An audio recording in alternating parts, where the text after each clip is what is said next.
नमस्कार मित्रांनो, जय श्रीराम. आपला ब्लॉगर पुन्हा एकदा तर झाला ओंकार आपला मित्र. कसा आहे मित्रांनो, कॉलेजला जाता जाता इथं वर सरगम चौकात आलतोय एका बँकेत. आणि जाता जाता इथं बघतो काय थोडाफार ही मेन महत्वाचा चौक आहे. लय वाहतूक असते या पुलावर. तुम्हाला काय दिसतं सांगा? मला तर बटाटे वाटते त्या पुलावर वरती. मग काय थोडंफार इथला व्ह्यू घेऊ म्हणलं आजच्या व्हिडिओ मध्ये. त्यानंतर काय मग स्वामी महाराजांच्या पुण्यतिथी निमित्त आपण परत एकदा दत्त महाराजांच्या मंदिरात आलतो. आज महाप्रसाद वगैरे आहे मित्रांनो. त्यानंतर आपण दत्त महाराजांच्या मंदिरात स्वामी जयंतीने प्रसाद खायला आले. ह्याच्यावर काय लिहिलंय? कम खाऊ जास्त देऊ. कसं वाक्य वाटलं कमेंट करून सांगा.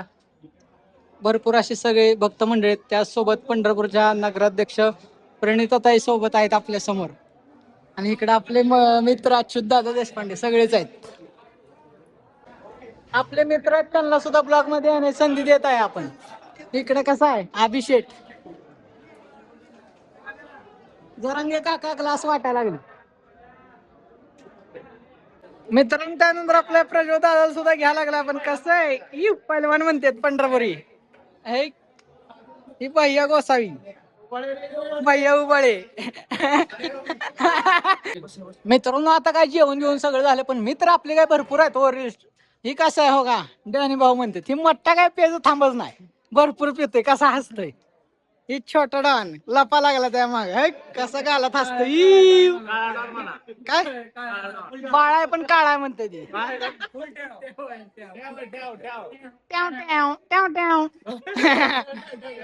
कशी आहे मजा मस्ती सगळ्यात आपल्या ब्लॉगरच्या. देवधर्म मजा मस्ती सगळ्यात एकदम ओके मध्ये. हॅशटॅग पंढरपूर बघा ना ब्लॉगर.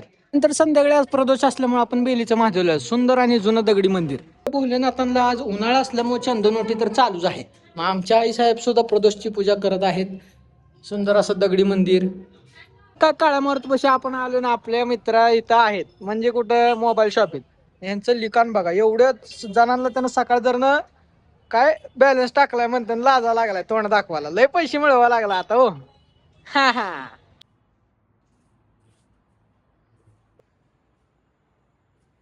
मित्रांनो. त्यानंतर आपण हनुमंतरायाचे मंदिर म्हणजे शेवट हनुमंतरायाचे दर्शन घेऊन झोपत असतो. जेवण वगैरे करून आलेलो आहे आपण. मित्रांनो जय श्रीराम. हनुमंतराया दर्शन घ्या तुम्ही सुद्धा. जय बजरंगबली. नंतर मग काय कसं दिसतो प्रदक्षिणा मार्ग आमच्या इथनं. मग काय आता ब्लॉग आजचा आपण इथंच थांबूया. व्हिडिओ कसे असतात कमेंट लाईक नक्की करा.